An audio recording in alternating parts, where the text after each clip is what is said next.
Hello and welcome to Imp's WWE Adventures podcast on the Social Suplex Podcast Network. You can help out the network by leaving us a 5-star review. You can also give a donation directly through Red Circle and become one of the amazing community by joining the Social Suplex Discord. Link is in the description. Listen to the other top-notch shows here on the Social Suplex Podcast Network, One Nation Radio with Rich and James, Keeping It Strong Style, All Things Elite, Wrestling Art with Chris Things, Trish and Sarah, and Tunnel Talk. My name is Matt Maher, aka Imp, and this is your quick look back at the WWE week that was. 30 minutes, and that's your lot. That's it, Matt. None of this 40 minutes bullshit like last week. You keep yourself in check, Matt. Stay in your lane. What do you think this is? A Keeping It Strong style Kiss Boys feature lane? No, that is not your lane. Stick to your tight 30, Matt. Tight 30. That's all we want for you. That's all we want for you.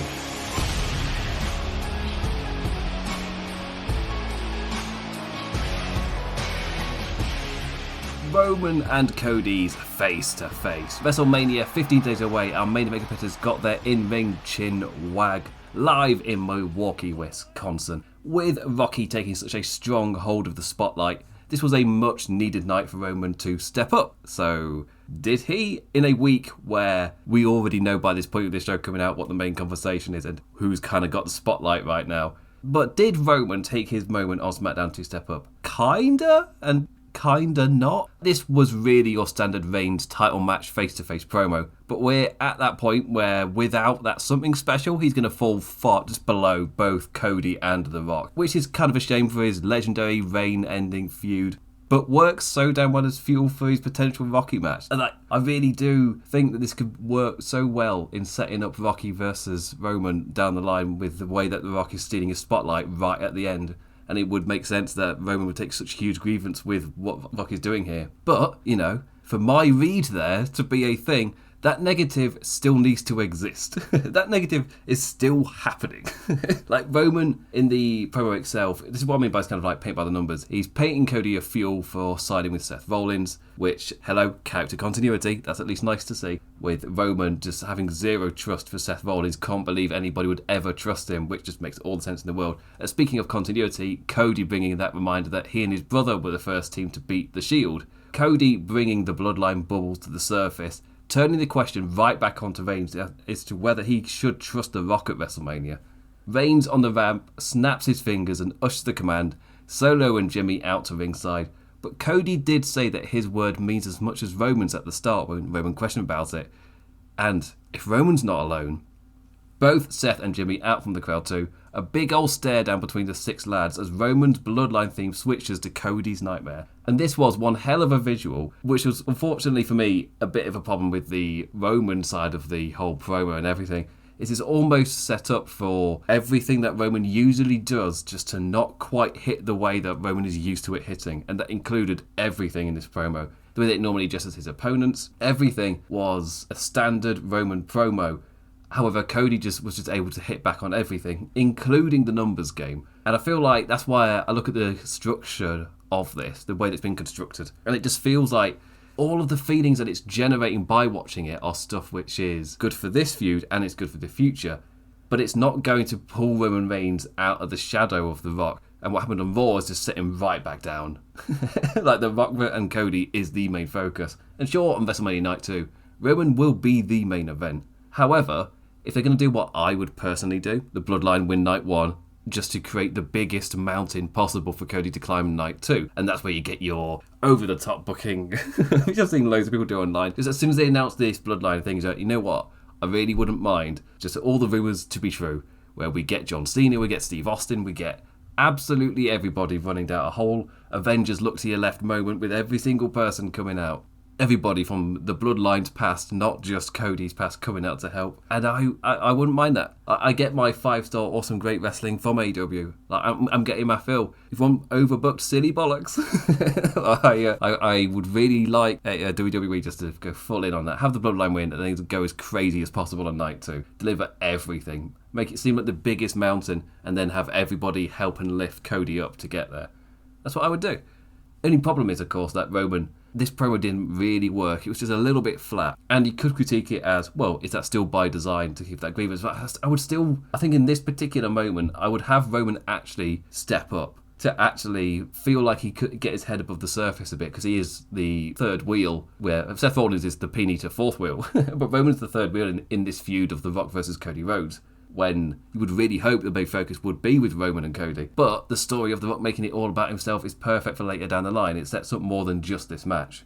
But that said, this did a job in giving the awesome visual at the end of the 6 lads all staring down each other. The normal bloodline numbers tactic, here Cody has got the numbers on them. And they've got the backup of the fact that, well, Jey Uso is also one of those people. Somebody who's left the bloodline is now against them in this feud. I think it's a really well done visual, and the story point for Cody works really well. It's just that the only thing that falls flat a little bit is Roman's fallen so far down the momentum, which also it does at least feed to the fact that he's holding the title, but he's lost so much momentum that he's going to be defeated. This feels like the most vulnerable he's ever felt as champion, because he feels the least champion. Personally, I'd want him to feel the strongest before his fall. It's all part of making that Night 2 mountain as difficult to climb as possible. Roman being a little bit weak, a bit too weak, I feel like it's kind of happened in the booking.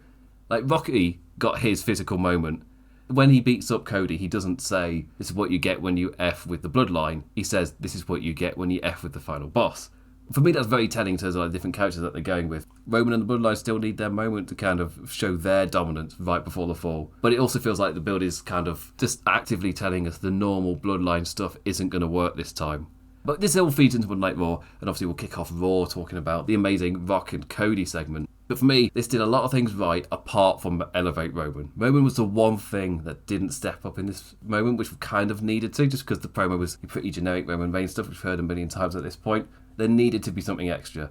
But what it set up for Cody was set up for the visuals going forward and visual of the match at WrestleMania. Oh, it did wonders. So, it gives and it takes. To and fro. In terms of the rest of SmackDown, we had Naomi versus Io Sky. The show kicked off with Rey Mysterio versus Santos Escobar. We had tag team qualifiers. And aside from that, it's got a few little notes. It's another SmackDown which is doing lots of little building without anything major happening outside of the main angle. So the first thing I want to talk about is Naomi versus Io Sky. So early in the show, Bianca was explaining herself when it comes to damage control to Naomi. Before the match, Io completing her attack Bayley before the match boost bonus, 5+ to damage rolls. The best spotlight Naomi has had since returning. Io's so good at making her opponent's offense look as awesome as possible. So in the end, the heat seeker from Naomi set up the moonsault, but damage control were having none of it. The distraction leading into an incredibly easy swing into victory for Io because of the +5 to damage rolls. The Bayley beatdown before the match, setting up Bianca as the last to make the save for Naomi, as post-match damage control was stomping all over her to make a statement, like, if you side with Bayley, we're going to beat you up too. Belair is out there with no interest in helping out Bayley, but that's not the case when it comes to Naomi. Brought back into the damage control beef through her, and I'm assuming damage control won't care at all that Bianca is doing it for Naomi, not for Bayley. They're like, well, you're against us, you're not with us, you're against us, so we're going to stomp your ass. Which forces Bianca into the fold. And maybe that's your tag match at WrestleMania? The other asterisk in there is that Jade Cargill is going to be on SmackDown next week. So maybe they do set up Bianca going to be with damage control until she's just yanked out of it. Because I'm a bit confused if they're not doing Cargill versus Belair, why is she on SmackDown? Also, if they are doing Cargill Belair, why is she only on SmackDown now, 2 weeks before WrestleMania? Both worlds have got a lot of questions. But this is doing outside of the direct Bayley Io setup stuff for WrestleMania. It was like the wider world building to give Io a win, to give Io some character, and to set up the damage control dynamic, as well as the other people were going to be fighting damage control outside of just Bayley. And it was quite smart just to take her out of the equation, just to build up the others around in this feud. After last week, we got a lot more of a direct follow-up to the damage control stuff with Bayley versus Dakota Kai. This was the other side of it. This was Io getting a moment to shine and giving her more momentum for WrestleMania. But yeah, I like how the damage control stuff is heating up. For me, a good sign of how well this build is going is you're still seeing quite a lot of statements on social media from people really behind the idea of this main event in night 1, just because people are so behind Bayley. She won Royal Rumble, she should main event, blah, blah, blah, blah, blah. As I said before, in terms of where the show on SmackDown has given its time to tell you what should be important and what you as a viewer should be more invested in, that's not what happened here. The build for this has still been, it's felt upper mid-card, but it's not been main event level of time investment for the show. But a lot of that, obviously, you can do anything. If you change the show and you give time investment to this segment, then it would feel like a worthy possible main event. But because they haven't done that, obviously it would be awesome to see something like this main event, but never in a million years is it going to. which is a shame. You put the work in beforehand, you get the viewers interested and invested in it by just featuring it. You tell them to get invested that way. Not in a Vince McMahon way, but in a, genuine, this is just how TV works kind of way. Obviously, the number one time investment stuff has been the tag match. So I will be shocked if that is not the main event, and I'll be shocked if it doesn't go on for bloody ages. To be honest, it's arguably the match at WrestleMania I'm least looking forward to, that first tag match, where, it's one where I know when it begins, I'll be really hyped for it. But I'm not expecting it just to go way past its welcome. But most of that is coming from the fact that because Rocky's in the match, then this is his match now rather than getting the singles match. That it's just going to way overstay its welcome, is my prediction. I'm not talking Edge Randy Orton in the lockdown WrestleMania levels of outstays its welcome, but I'm expecting it to maybe kick into a few too many gears. Anyway, my wild prediction on WrestleMania I'm genuinely excited for. I'm genuinely looking forward to it. Anyway, let's move on to the rest of the show. Rey Mysterio versus Santos Escobar. All the stable lads banned from ringside from both sides. Rey finally getting his revenge match since returning from an injury sustained back in November. However, it was all building up to Dirty Dom costing his pappy. Santos stealing the win with the outside the box interference because Dom's from neither stable to interfere with a different stable guy. It's like, okay, fine. It's kind of those, it's setting up something, whatever it's going to be. I'm fully expecting a full team scuffle at WrestleMania between these lads. Someone predicted that slot might go to the Bobby Lashley and Friends versus Karrion Kross and Friends, but that feud feels like it's just got no heat. Where to a point where I wouldn't put anything on WrestleMania. I'd put them in the Battle Royal on SmackDown. It sucks, I think, for Bobby Lashley, who was injured last year, and then this year it's just kind of not got much momentum because this feud is just a bit of a dud. I'd give the team kerfuffle to the LWO versus Legado del Fantasma. Speaking of the tag qualifiers, Theory and Waller versus the OC was our first one. A nice surprise seeing Gallows and especially Anderson getting a showing shine on Smackers, all setting up Waller stealing the win to give that feeling of the cocky pricks not deserving their spot in the bracket qualifying final. On the other side of it, we had Street Profits versus Authors of Pain. You kind of knew where this was going when the baddies in Theory and Waller got through. This was continuing the feud. Big, scary Ackerman Bizarre were nothing for Dawkins and his pouncers. AOP had the win, but they're stupid and constantly forgot about Dawkins being there to cut them off, not just once, but twice. And you know what? If you're that stupid, you deserve to lose. Dawkins twice. First, he broke up the pin after a big move, and second, he pounced away a tag potential for Ford to roll up for the win. And you know what? Yeah, you deserve it, AOP. You forgot about the second competitor twice in a tag match. You deserve to lose. Additional notes on SmackDown. Bron Breakker got himself a big and proper VTR play promo package. Jade Cargill also getting a video announcing she's coming to Smackers next week, which I talked about earlier. Pretty Deadly got on Kevin Owens' tits and accidentally got themselves set up in a tag team match with Kevin Owens and Randy Orton. Oh, and LA Knight turned up at AJ Styles' house to beat him up and get arrested.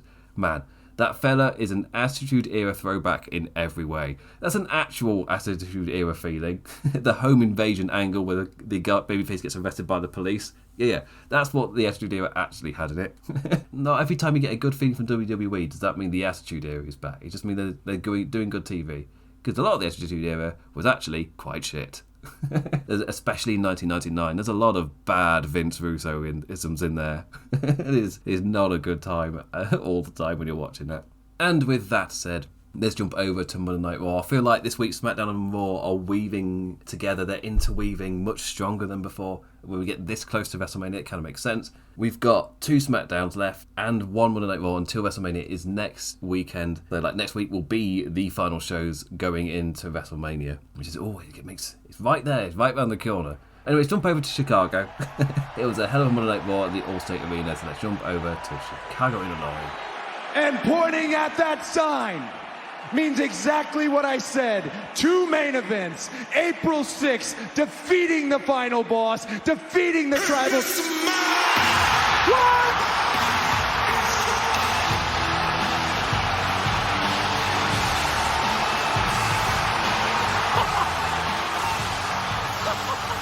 Cody's fuck around curve reaches the find out meter. This is what you get when you fuck with the final boss.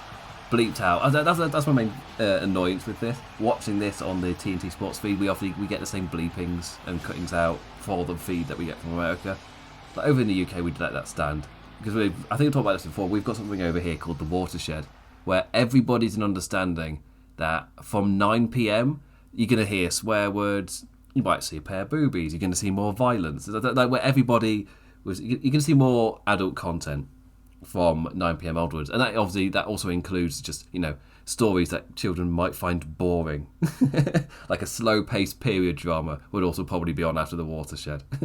When people talk about, we want to make this game more mature, no, that doesn't mean sexy times. That means a plot that might bore a 14-year-old. They're very different things. Very different things. But anyway, covering these segments might break my swear word record for these shows. I love the feeling of this one, just that a little bit more violence and swearing just made this feel a lot more special. But it's the fact that how much it fed into things and how this is for the Rock character, just a real elevation that his character really did need to transition from this speaking and chatting crap to, no. I'm actually going to show you what happens when you screw around with he's just the final boss. I think I talked about with SmackDown where Roman kind of needed him to say F with the bloodline, not F with the final boss. But it feeds into Rocky's character a lot more if he's doing this because Cody specifically F'd with him, not because he F'd with his family. He may talk about his family, but when he gets into moments like this, he's just out for it, for looking out for himself, which I like as a huge character beat. There's also a chance that it's not on purpose. But you can use it afterwards. You can hindsight book with this. What a segment this was. A great shot with the crowd there for good old Phil getting the surprise bonus football of old man Dwayne. Cody's beforehand, the lad came out in ultimate babyface mode, talking about the charity work and things that he does, and that then feeds into him talking about why he does it, like character-wise. With some good lines directed at Roman too. The things I do are completely lost on Roman. I pretend to be the champion because the champion isn't here. It's like, oh yes, here we go. Characters with defined traits debating at odds on their philosophies. This is the good shit. This is the actual good shit. It's like, they've got different beliefs on how things should happen and should play out. It's like, they've got different views on what a champion actually is. And they can debate about this stuff because they're, actual defined characters. Me watching wrestling 5 years ago was dreaming of this. Then AEW started to go we're going to do something a bit more different. We went into the Kenny Omega Hangman Page kind of proof of concept run eventually, which was defined characters debating stuff, having their different philosophies tested against each other. And here we are again, now with Cody and Roman in WWE. It's good to see it from both sides. Hero Cody even got to use the term wankfest to describe the initially announced Rock Roman main event.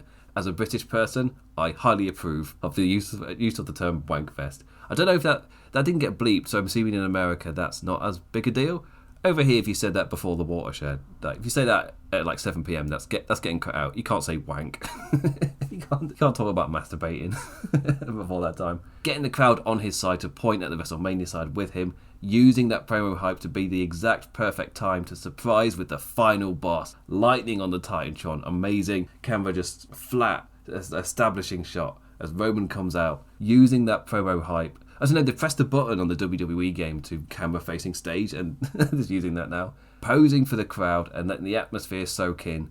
Then a naughty little whisper into Cody's ear, and pissing back off. I thought this was great, especially as Cody that whole time he's getting really amped up about defeating Roman, and then The Rock comes out as just this. And then everything, and Cody the emotion on his face just completely switches, and he looks scared at that point of he doesn't know what Rock is going to do. But that's just selling all of that. That's huge from Cody because that's really important for what happens later when The Rock does beat him up. You saw the expression on Cody's face where we don't really know what this Rock is capable of. So he's ready for something, but he doesn't quite know what. And this is where we learn what he's capable of, which is on purpose makes you for the Cody character to feel a bit more scared for WrestleMania. Because you have seen what he's capable of now, which is really important, setting him up as a villain. This then, I'll jump forward to the main event. So the main event was Jey Uso versus Shinsuke Nakamura. Seth approaching Jey in Gorilla before the match, like Han Solo, got a bad feeling about this. A perfectly fine main event, all bubbling into ringside shenanigans. A Seth out as protection. Drew predicting it after a cheeky tinwag with Heyman in the background of our Truth Backstage comedy segment earlier in the show. And Future shocking the champion onto the ringside mat. Jey then able to overcome Shinsuke's attempt at capitalising and spear in for the win, where we then cut to backstage with Cody fending off Jimmy and Solo, which is then pretty important. It's so that's why Jimmy and Solo didn't come out and attack Jey in the main event, but also that's why Seth was out there all alone, able to just take a beating from Drew because Cody's busy. That's why all three of them weren't there. And Cody successfully fights off both Jimmy and Solo. which is a nice little visual, a little telling for WrestleMania, where last time he wasn't able to do it, this time he is able to. Only for The Rock to slam in as the difference maker. Slamming in to finally deliver his message. Slamming Cody all over the backstage area, out into the raining parking lot. It's one thing I learned from Kazuchika Okada versus Minoru Suzuki. People beating each other up out in the rain for wrestling looks awesome. On camera, especially in photography, it captures so amazingly. There's an absolutely amazing photo of Okada hitting a drop kick on Suzuki. It's like, just the visual that the rain gives is absolutely incredible. And obviously, a lot of the memes have come from the earlier parts, of like The Rock throwing the trash can at Cody and Cody spinning about backstage. They were there. And that's where some of the meme stuff was coming from. But the guts of this, the meat of the product, is when they go out into the rain, and it looked so good. Leading us to Cody's big bus, directing the beating as a message to Maher Rhodes. Cody blading and bleeding out in the rain, which I assume made it look even more awesome. Violence and swearing for a segment like we haven't seen in a long time on WWE telly. Wiping Cody's blood onto a weight belt with Maher Rhodes' name on it. The camera getting right up in there as the blood trickled down too. That's another part we've not seen for WWE quite a long time, because they've just been using... If they've done blood, it's been either accidental or it's been the blood capsule. So with the blood capsule, you don't want to get up close. And obviously, like, the sweat will carry it, but it won't. It's not going to look right. This was, oh wait, no. He's done what Cody's been dreaming about doing ever since he left AEW. He's missed it for so long. He's taken the red mist from Shinsuke Nakamura, but finally... he's able to do the proper thing. Somebody from the board is there doing the segment with him. They're not going to say no. He's finally got his moment. He can finally do this. And it looked so awesome. Like, what a segment from these two. One of the best WWE has produced in a long time. What The Rock is capable of, both as a character and a performer, truly revealed before us here. Set up so well by Cody starting the show by saying the time for talk is over. The ending well and truly shifting us into that gear where now is the time for action as we get to that final weeks before WrestleMania. And arguably, SmackDown simmered so Raw could boil. That's how I felt coming out of this. Yeah, the Roman stuff with SmackDown felt a bit, whatever. But with the guys all coming out for their 6-man stare downs, and then that transitioning into this on Raw, it's like, you know what, it did feel a bit like a simmer before a boil. So SmackDown ended a bit, bubbled a bit. Raw was like properly frothing. I mean, I'm assuming that's if the pan was sentient. If you're cooking spaghetti and it starts to froth over, I'm assuming the pan is going. You know, through these podcast things, you learn more about me than I ever thought you would find out. But yeah, five stars, all the stars, 7 stars, give it all the stars. It did so much, so well for everybody involved. Apart from Roman, which is consistently the main thing here. This is The Rock taking matters into his hands and Roman taking the seat back. Been more The Rock in this build. That's probably the other thing that's hurting. The fact that Roman is doing his normal schedule and he's not there that often, whilst The Rock has been there incredibly often. So he just feels like the stronger character because he's just there. Recency bias is a thing. And recently, The Rock's been there so that people can get behind him a lot more. But yeah, the opening segment, which then built to this at the end of the show, so well done. And the fact it was also a surprise because they'd sold everything out for CM Punk, that was even better. The fact that they made it feel like a special, but made it feel like a special for CM Punk, then you bring out The Rock as a huge surprise. That works so well. Production-wise as well, this was a special feeling show with the smaller Titantron to get in extra fans behind the screen, similar to what they did for Survivor Series last time they were in Chicago with Phil. There was also a, I want to say 1.5 minute long shot as well for one of the matches. It was like, oh, Kevin Dunn is dead. The Dunn is dead. And Raw is so much better for it. How much was he holding this crew back? Look how amazing this Raw looks now.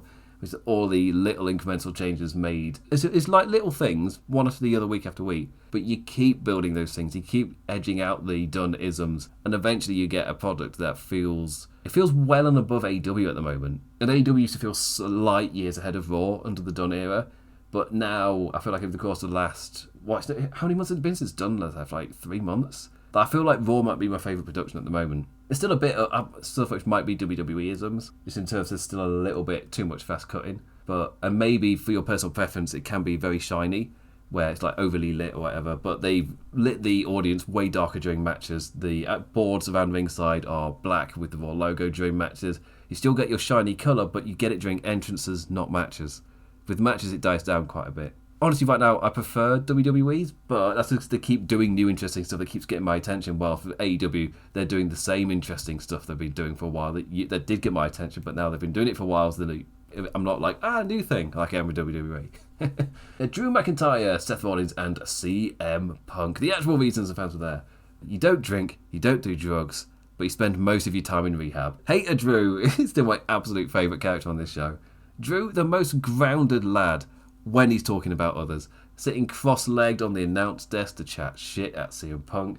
I love that character so much. A line dance with Drew referring to his original Chosen One moniker, with Punk asking him who on earth he's talking about. Who called you that? It's like, it was, well, we can't say his name because, you know. The damn thing with a difficult line there. The way around that is just don't bring it up, don't say the bit. Seth Rollins out to give old Punkerton a headache, and I'll be honest, this segment was way more fun than I was expecting. 3 lads all built up to royally get on each other's tits. As in irritate them. I'm not 100% sure that that's a saying in America. I've gone with it anyway. If not, you've learnt a new Britishism.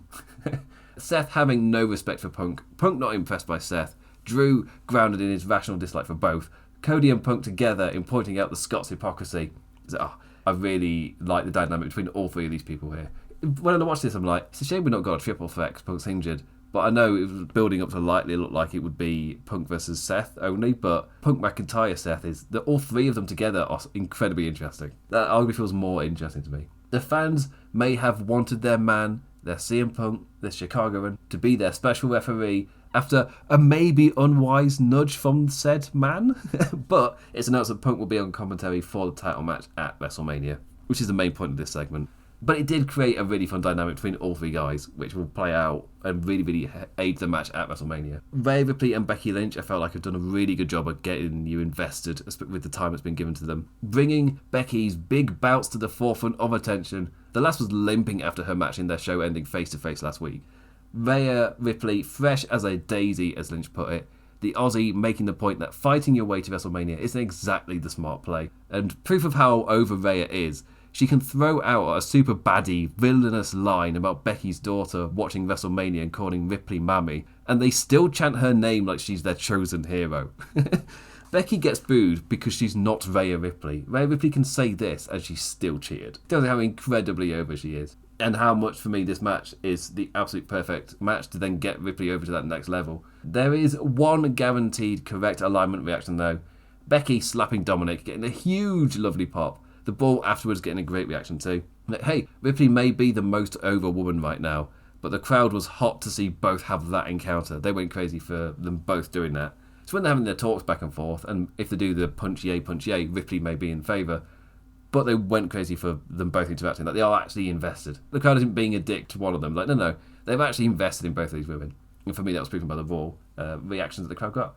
And finally, just to talk about Sami Zayn versus Bronson Reed. Big boy Bronson bouldering Sami down. The large gentleman on top for the ad break lead-in. Sami fighting back, but Gunter out there to guarantee his earlier words come to fruition in a backstage interview telling Kathy Kelly that Sami won't be able to beat Bronson. The distraction of Gunter enough to give Bronson the sway. The tsunami flying with the Austrian smiling on from the entranceway. The whole thing positioning Sami to sit under Chad Gable's learning tree to counter Gunter's methods of instilling doubt in his competitors. And Sami Zayn is an absolutely perfect character for Gunter to do that so blatantly and brazenly. He is arguably at his most cocky. And Sami Zayn is the kind of character where it's all about fighting up against people not believing in him. He sold him not believing in it too really well. Or at least having Gunter's instilling of that doubt really affect him. And just putting it right at the forefront with his stuff with Chad Gable. The fact that Chad Gable was really disappointed last week because he knew he could beat Gunter in his own mind. But he didn't believe Sami could. Which then leads really well to be like, you know what though? What if you teach me how to though? What if we work together to actually take him down? And I feel like I wouldn't be against Sami winning now. They've done enough to sell me on it. Which is either absolutely perfect for Gunter to win. You've sold me on the competitor. Job done. Move on to the next one. Or it's perfect just to end the Gunter's reign here and have him transition to the main event whilst on top. Before the reign gets a bit too long. I feel like we're at a perfect level right now where it's felt like a long reign. It's felt like an impressive reign, but it's not outstayed its welcome at all. And then we can move on to the next level where we still want to see him be a champion and he can go for the main championship. We're not tired of seeing him with a belt. He can get another belt. And there's quite a few things like for WrestleMania where I've talked about who should win out, Seth Rollins, Drew McIntyre. Like, I'm so interested just in the Drew McIntyre character, but maybe the match I'm most invested in is Drew McIntyre versus CM Punk. That said, with the other challenges that are set up, like if Gunter loses at WrestleMania and you can elevate him up to the main event, you've also got Damian Priest there with the Money in the Bank briefcase. Surely, what's going to happen is Seth Rollins is going to win because there's all these guys ready there in the wings to face, and Drew McIntyre could do stuff with CM Punk without the title, I guess. Or Drew McIntyre's got to finally blame himself, or once again not and fully descend into like, no, everybody's to blame and lashes out all over the place over the course of the summer. There's a lot of interesting routes you can go down. It's just that it feels like, I'd like Drew to win because I'm super into his character. But also, in terms of the other stuff bubbling on Raw, it makes a lot more sense for Seth to retain. Damian Priest got to cash in on somebody. Anyway, that brings me to the end of this week at WWE. Part of me's considered moving the recording date forward because if I'm not doing NXT, it's kind of like, I can record at any point. But no, this is in terms of this week specifically. I was out watching James Acaster do a comedy gig. I wasn't in the house, so it's flat out not going to happen.